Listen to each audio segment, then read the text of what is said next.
So I'm ready. And before you go, it's mainly my OCD, but also for everyone's benefit, can you go full screen? Full screen. I will miss. No, actually, I can see you guys still. Okay. Yeah, because I like to see your faces, so I don't feel like I'm talking to myself. Okay, great. This works.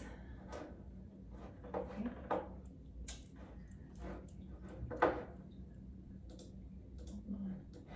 Okay. All right. Hello, everyone. Today I'm going to talk about Behman Design, a furniture and home decor company that make furniture out of plywood. A little bit of background about its founder. My brother started this business 7 years ago. He's a chief of product design and development at Behman Design.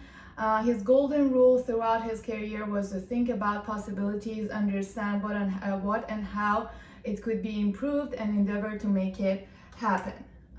This is actually the first product of Behman Design that was made in a workshop in the suburbs of Tehran 7 years ago. So for 2 years they were making these furniture in that workshop, but later they decided to open their showroom since they saw a huge opportunity for this type of furniture. And that was around the same time that I got involved with the company in terms of developing their branding identity and also designing their website and their marketing. And that led to opening their Instagram page, which opened opportunities for international buyers and a lot of orders that was coming from other countries around the world. So that's why Behman Design right now wants to focus on that target audience, like more international attention. So now they need an e-commerce website so that they can appeal to a wider market and increase sale internationally. So I started with my mood board. So the orange is the brand's major color. So I added other color palettes to kind of have more variety to play around. And next I did some interviews. I asked my participants about their main concern when they are buying furniture online. They pointed out cost, size, assembly, delivery, and comfort. And based on that, my primary persona is Jess. He's 35 years old, single in Brooklyn. He loves art and museums. He doesn't like brands like IKEA since he thinks that the material is junk.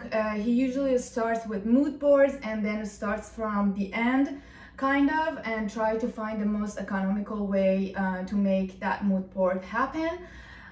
He has appreciation for long-term impact, budget, and comfort. So I wanted to focus on size and try to come up with a system that Behman Design can offer the best suitable products for someone's space availability. So this is one of the solutions that I came up with, but for this scope of the project, I wanted to first focus on the flow of how the potential buyers visit the website from the homepage, find a product, add it to their cart, and see it in their cart. So since the Behman's inventory was pretty huge, I kind of, in my open cart sorting, I tried to find some similarities and pattern between different sorting styles. And that helped me to come up with this more general categories of chairs, sofas, tables, desks.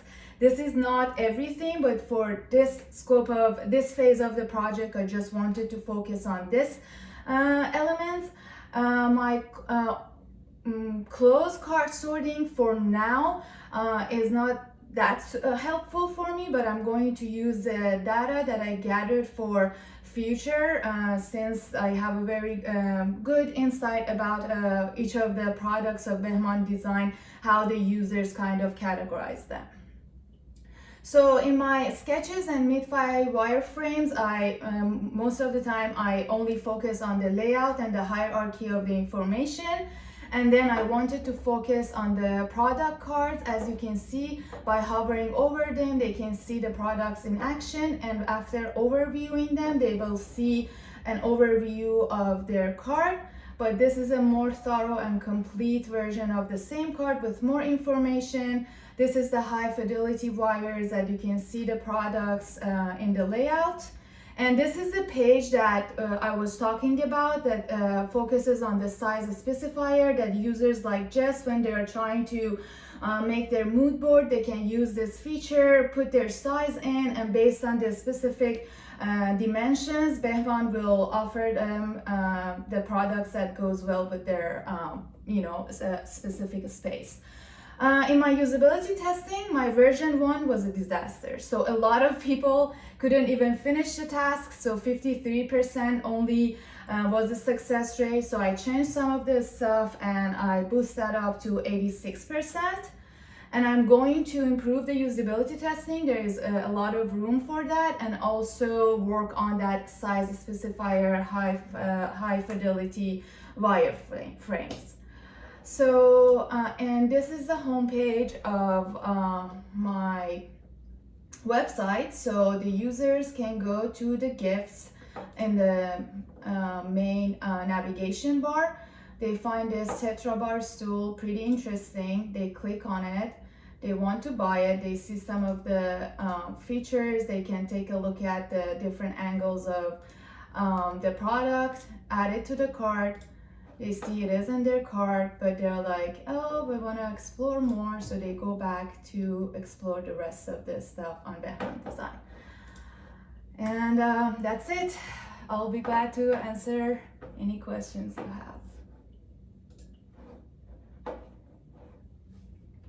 All right, Saba, fantastic. So I had a hard time taking notes because I was just so enamored with your design on multiple levels. So first of all, the design itself, I thought, if I gave anyone else recommendations to improve their kind of contrast, repetition, alignment, proximity, talk to Saba, because I think that you really got this nailed, and that's one of the hardest things to get.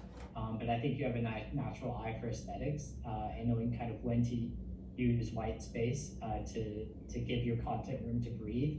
And it ultimately makes it not only a more aesthetically pleasing, but also more usable and useful in the end, because it's easier to process what's on the page. So really fantastic work. Obviously no design's perfect, so I was happy to see you're open to the usability testing process. I was about to take some notes on that, but then time ran out. But actually what was I gonna say?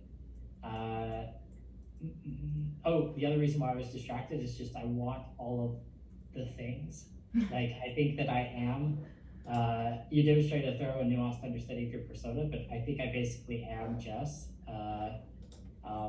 That's kind of the exact process. I don't live in Brooklyn, or I'm not quite as cool as Jess, but that's the process I'm going through at the moment, kind of looking for my, creating a mood board, trying to think of the most, I don't like IKEA stuff.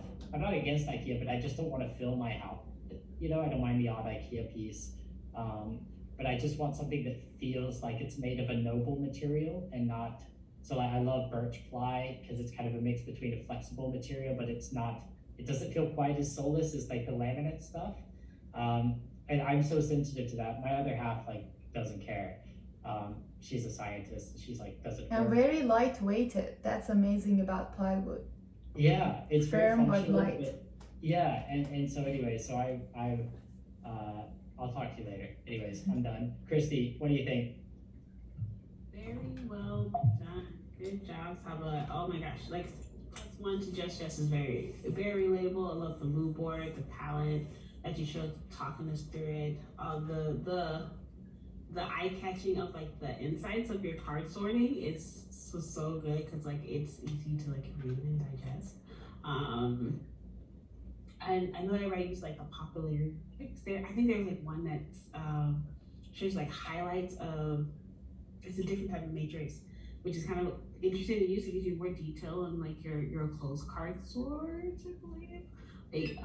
Was highly things were categorized in other sections, so it would have been cool to see. But one I'm glad to see like that hover effect that we were working on now works. Oh my goodness. And now it starts from the top of my homepage, not from the bottom. And that's one of the reasons I got 53% of success in my usability testing. Yeah, like I still don't know what was happening there. I literally just had to completely recreate the page from scratch, and then it stopped, and then it started working. So that's like a total mystery, fixed position on scroll situation that. It's a Figma bug. Yeah, well, I think I may just have to accept that we'll never what happened here. If you ever have your page stuck at the bottom of the screen, just create the frame. Yeah, I guess so. Anyways, but we got it working, and and the design itself is amazing. So solid, very solid design. Good work. Really good work. So fun to see. And your next steps too. I can't wait for like what other iterations you would do to this. Thank you so much. Yeah, let's see. Liv, did you want to add? I love her aesthetic, the color palette. I feel like it's very modern. I just love the product as well. I think it's gorgeous. She did a great job putting everything together in a very logical way. And yeah, I want to buy some furniture. I know, right? Amazing. All right. Well, Sala, thank you for kicking us off this fantastic work. You got a lot of great feedback from your peers, so read through it on your own time. Let's jump to Steve. Steve, grab the mic and the screen whenever you're ready.